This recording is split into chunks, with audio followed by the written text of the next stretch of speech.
Oke, balik lagi. Kali ini gua akan jelasin ke teman-teman semua yang mau tahu bagaimana sih cara dan langkah-langkah proses untuk order di desain dapur. Ini lengkapnya.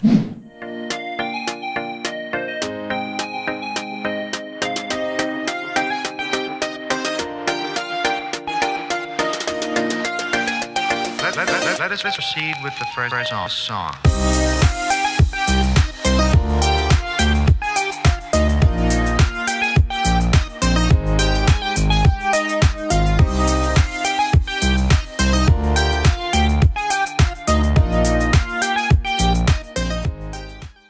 Usaha yang bergerak di bidang custom furniture itu banyak, apalagi di dunia online-nya itu bisa ratusan bahkan yang ada di Jabodetabek aja gitu. Nah, kali ini di desain dapur itu akan jabari nih langkah-langkah atau step-step teman-teman yang belum tahu bagaimana proses untuk order custom furniture di desain dapur. Jadi memang setiap vendor itu memiliki step atau langkah masing-masing ya, dari segi order, dari segi pembayaran itu masing-masing punya tersendiri. Nah, kali ini gue akan jelasin detailnya. Jadi teman-teman yang biasa sudah sering tanya atau konsultasi via WhatsApp, pasti tim kita akan kirim langkah-langkah atau step bisnis proses yang ada di desain dapur. Nah, step kita kurang lebih ada 9 step. Banyak ya. Jadi gue akan jelasin satu-satu biar teman-teman nggak gagal paham dan yang pastinya tahu langkah-langkahnya. Oke, gue masuk di step 1. Step 1 itu ada biasanya customer itu akan konsultasi baik via WhatsApp, via DM Instagram, atau tanya di YouTube kita atau di TikTok, terus atau email kita juga gitu. Nah, itu konsultasi itu ada di step 1. Nah, biasanya konsultasi itu awalnya akan menanyakan soal harga, price list harga per itemnya gitu. Itu ada di step 1. Nah, lanjut kita ke step 2. Nah, step 2 ini biasanya pengembangan dari step 1. Setelah teman-teman konsultasi dengan tim desain dapur, nanti teman-teman bisa lanjut ke step 2 itu untuk penjadwalan. Biasanya teman-teman yang udah oke nih mau disurvei dulu atau divisit lokasinya agar estimasinya bisa real sesuai yang ada di lokasi. Nah, visit ini biasanya di step 2 kita akan jadwalin dulu. Ya, maklum ya. Kenapa kita dibilang jadwalin dulu? Karena maaf karena di desain dapur memang setiap minggunya itu kita udah punya jadwal. Jadi minggu ini sampai minggu depan itu kita udah punya jadwal. Baik itu untuk survei, untuk revisit, untuk pemasangan atau instalasi, kita udah masing-masing udah punya jadwal. Jadi nanti teman-teman bisa kita sesuaikan dulu jadwalnya kita dengan jadwalnya teman-teman, bisa sesuai atau enggak. Misalkan teman-teman, Mas bisa enggak di tanggal sekian di hari Selasa, Masnya bisa enggak untuk visit gitu. Nah, biasanya kita akan cek jadwal dulu. Sebentar ya Bu atau Pak, kita lihat jadwal dulu. Nah, nanti kalau memang bisa dan kebetulan kosong, nanti kita sampaikan itu. Nah, itu untuk di step 2. Lanjut dari setelah penjadwalan itu, biasanya nanti kita ukur nih. Kita ukur areanya atau ruangan yang mau di custom, baik itu dapur, lemari pakaian, kabinet bawah tangga, meja rias, terus meja konsul, bench, meja belajar dan lain sebagainya sesuai dengan permintaan konsumen. Yang pasti, jadi kita juga nggak akan ukur semuanya. karena kita menyesuaikan kebutuhan konsumen yang pastinya. Jadi kita ukur, terus kita berdiskusi itu, diskusi bagaimana konsumen ini mau menggunakan material apa, dari segi finishing, mau HPL atau cat duko gitu. Terus lanjut ke modelingnya mau yang minimalis, yang panel, yang kisi-kisi, atau yang rotan sekalipun. Jadi itu kita bahas di survei. Jadi biar nanti kita juga bisa menghitungkan atau mengestimasi sesuai dengan material dan model yang mau digunakan.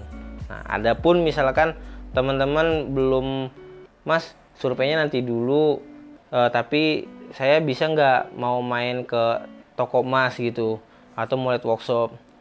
Kita senang hati gitu, senang hati, pasti silakan aja kalau mau main ke toko atau studio kami atau workshop kami. Kebetulan studio dan workshop kita memang satu tempat gitu, jadi studio di depan, workshop di belakang. Nah, buat teman-teman yang belum tahu, studio dan workshop kita ada kok di videonya yang udah tayang di YouTube kita gitu, di YouTube Desain Dapur ID. Nah, teman-teman nanti bisa lihat di deskripsi, nanti gua kasih linknya. Jadi bisa lihat area workshop kita dan studio kita gitu. Jadi biar teman-teman juga memang nggak khawatir dan lebih memang kita real gitu. Oke, setelah kita tahu nih saat visit kita udah tahu material dan ukuran realnya. Nanti kita lanjut memberikan sketch manual. Biasanya gini, tim kita survei.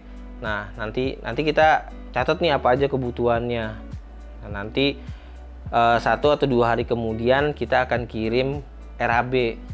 RAB itu rancang anggaran biayanya gitu, dari yang tadi setelah kita diskusi materialnya menggunakan apa, finishingnya apa, ukurannya berapa, jenis itemnya apa aja. Nanti kita kirim tuh RAB dan sketch manual. Sketch manual tuh apa sih, Mas? Nah, sketch manual adalah coretan tangan manual kita nih dengan kebutuhan yang mau di custom apa aja. Mas, berarti nggak ada desain 3D-nya? Ada, itu nanti gue jelasin di step selanjutnya. Ini di step 3 sebatas itu, RAB dan sketch manual gitu. Nah, lanjut kita di step 4. Step 4 ini adalah setiap konsumen yang udah kita kirimin RAB dan sketch manual kita, udah jelas dong, udah tahu harganya, karena di kita itu semua kita jelasin, kabinet atas sendiri, bawah sendiri, pokoknya intinya kita rinciin lah sedemikian rupa. Jadi bukan memang harga global. Kalau harga global aja teman-teman juga nanti akan bingung, ini harga ini dari mana, ini harganya dari mana. Jadi kalau buat konsumen-konsumen yang udah memang pernah buat di kita, atau memang konsumen yang sudah repeat order di kita, tahu kok range harga dan rincian harga kita, RAB kita transparan dan terbuka gitu. Nah, di step 4 ini gue jelasin kalau teman-teman sudah lihat RAB dan deal dengan harga kita. Deal dalam artian gimana, Mas? Deal dalam artian gini, teman-teman udah kita kasih RAB dan sketch manualnya, teman-teman ACC nih harga kita gitu. Nah, atau berarti nggak ada harga nego, Mas gitu. Oh ya, tenang aja, desain dapur itu kita bisa diskusikan gitu. Masalah harga kita terbuka kok, karena kembali lagi hak konsumen untuk bernegosiasi ya monggo, dan hak kita untuk bertahan dengan harga yang kita sampaikan ya itu hak kita. Jadi masing-masing punya hak ya, jadi kita selalu terbuka. Nah, setelah deal harga, nanti tim kita akan memberikan yang namanya invoice DP atau invoice down payment. Nah, itu gimana sih, Mas, invoice DP? Nah, invoice DP ini kita akan berikan sesuai dengan harga yang sudah di ACC sama konsumen gitu. Nanti invoice DP ini biasanya kita berikan itu cuman sekali, yaitu besaran DP-nya minimal di 40% angkanya. 40% dalam artian 40% dari total harga yang di ACC sama teman-teman. Itu misalkan total harganya 10 juta, berarti invoice DP-nya 40%, 4 jutaan lah kurang lebih gitu. Mas, tapi ntar di desain dapur sistem paymentnya gimana? Apa 2 kali, apa 3 kali, gimana? Itu. Ini pertanyaan menarik. Nah, di desain dapur sendiri kita punya sistem pembayaran yang memang menyesuaikan sama teman-teman. Di kita itu biasanya cuma 2 kali. Invoice DP minimal dengan 40% dan sisanya invoice pelunasan. Jadi cuma 2 kali pembayaran, sistem pembayaran gitu. Jadi paham ya sampai di situ. Nah, setelah kita kirim invoice DP, teman-teman payment, kita masuk ke tahap step 5. Step 5 ini adalah tim akan memberikan layout desain 3D. Nah, ini yang pertanyaan tadi teman-teman, nanti ada nggak desain 3D-nya? Ada. Tapi setelah down payment. Kok gitu mas? Di tempat lain bisa dikirimin 3D desainnya. Ya, gue pribadi akan bilang silakan di tempat yang lain. Karena kenapa di desain dapur itu ada payment dulu baru kita desainkan. Ini khusus berlaku untuk konsumen baru ya. Tapi biasanya kalau untuk yang langganan yang udah sekali, 2 kali, bahkan berkali-kali repeat order kita, biasanya memang kita layoutkan desain 3D-nya gitu. Langsung aja gitu. Nah, ini berlaku untuk konsumen baru umumnya. Kenapa gue bilang ada payment dulu di awal? Agar teman-teman ini sebagai kesepakatan pekerjaan ya. Jadi tidak ada keraguan satu sama lain. Yang artinya gini, di saat teman-teman udah payment, kita akan kirimkan desain 3D-nya sesuai dengan pilihan warna dan model yang teman-teman mau didiskusi di awal gitu. Nah, ini kalau misalkan teman-teman belum payment ya kita nggak akan kirim desain 3D-nya. Karena yang sering terjadi adalah saat kita kirim desain, ini berdasarkan pengalaman aja ya sebelum-sebelumnya. Kita kirimin desain, ternyata nggak jadi di kita, belum payment juga. Tiba-tiba gambar kita dipakai di tempat yang lain gitu. Itu yang sering terjadi. Dan di gambar kita dipakai di tempat orang yang gua kenal lagi gitu. Jadi ya kita kecewa. Kecewanya bukan berarti konsumen nggak jadi di kita, bukan. Kecewanya adalah kita nih mendesain ini pakai hati yang pasti dan pakai ilmu juga, dan nggak sembarangan kita mendesain gitu. Jadi butuh pemikiran juga. Jadi ya tolong juga hargain di sisi setiap orang yang mendesain. Bukan apa-apa gratis, apa-apa gratis. Kita juga kan anggap aja kita ya mengerjakan ini dengan keilmuan kita gitu, dengan apa yang kita punya skill. Nah, setelah desain 2 dimensi atau 3 dimensinya kita kirim ke konsumen, nah nanti kan teman-teman akan review nih, konsumennya akan review dari desain ada perubahan kah dari segi warna atau dari segi modeling gitu. Nah, biasanya kita kasih revisi itu maksimal di 2 kali gitu. Nah, revisi itu maksimal 2 kali. Kalau teman-teman sudah ACC desain, kita akan masuk nih ke tahap selanjutnya, yaitu step 6, ACC desain. Setelah teman-teman ACC desain, maka tim kita akan memproses lebih lanjut ini ke tahap produksi atau pembuatan di workshop. Nah, gua akan jabarin berapa lama sih di step 6 ini ya, khususnya berapa lama sih produksian di desain dapur gitu. Khususnya untuk HPL itu standar atau maksimal sesuai antrian ya. Kita bicaranya sesuai antrian dulu deh. Untuk HPL itu maksimal di 4 minggu biasanya. Dan untuk cat duko itu lebih lama, jadi di 8 minggu. Kenapa mas? HPL sama duko malah lamaan duko. Ya, kalau yang udah tahu custom furniture, yang udah pernah custom furniture pasti tahu kok.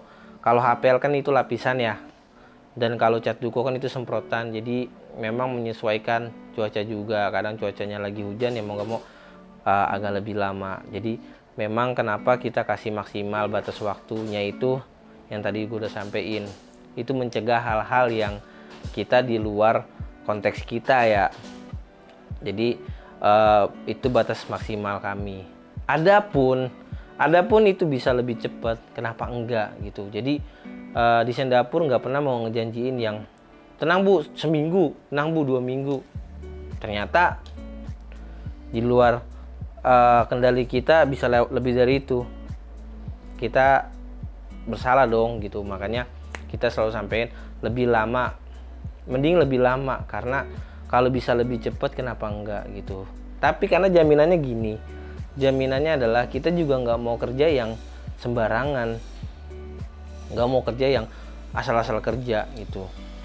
Jadi kita memang tim produksi kita ya memang tim yang profesional di bidangnya gitu. Jadi yang bukan mengerjakan sesuatu itu dengan cepet yang penting jadi, ya enggak, sayang. Karena kan ini konsumen udah sayang, udah bayar mahal, terus hasilnya tidak memuaskan atau tidak sesuai ekspektasi teman-teman, kan rugi di teman-teman ya.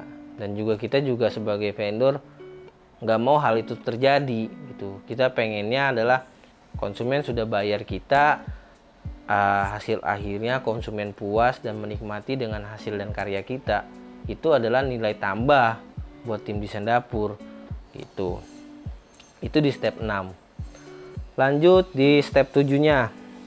Nah, di step 7-nya ini karena teman-teman udah tahu nih range untuk produksinya berapa lama. Nah, step 7 ini teman-teman bisa cek customer kita, bisa cek yang udah berjalan itu berapa persen, itu ada di website kita. Websitenya www.desaindapur.id.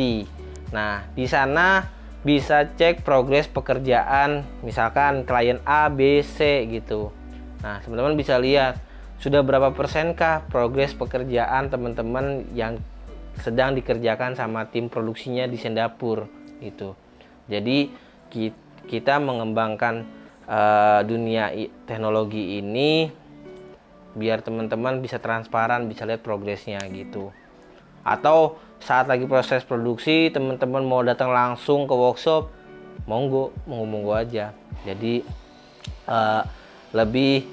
kita lebih terbuka, nggak ada hal yang ditutupi, apalagi dunia tipu-tipu gitu. Jadi di Singapura nggak mau ada hal kayak gitu.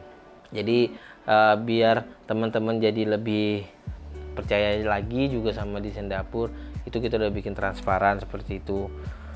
Jadi nanti setelah teman-teman lihat nih, ini masih di step 7, udah lihat progresnya.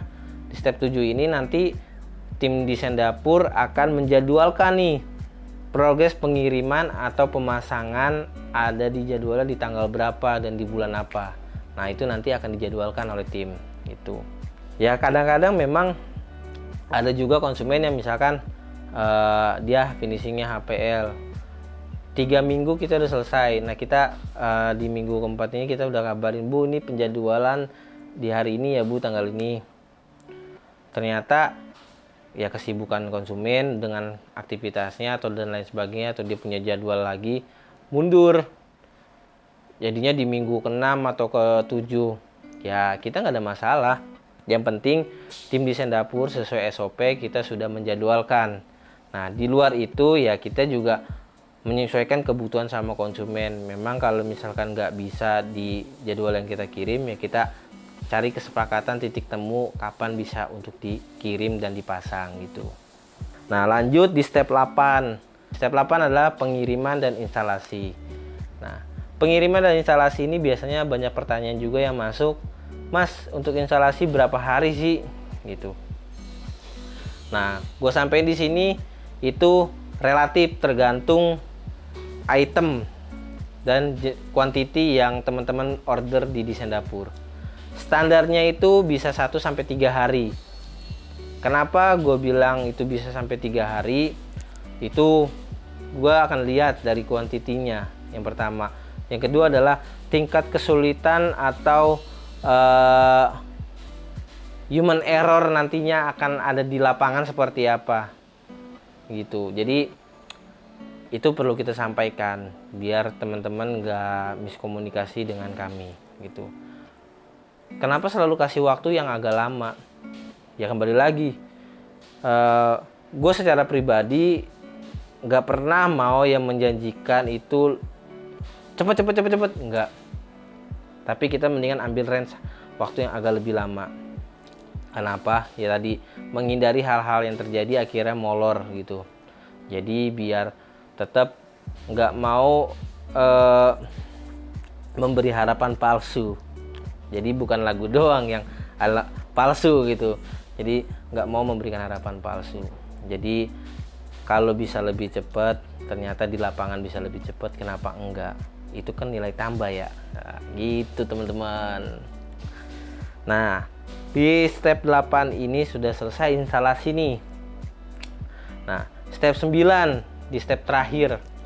Step akhir ini, step 9 itu adalah quality control dari PIC di Singapura dan juga bisa berbarengan dengan konsumen. Kalau memang konsumennya lagi di lokasi ya. Jadi silakan kita bareng-bareng gitu.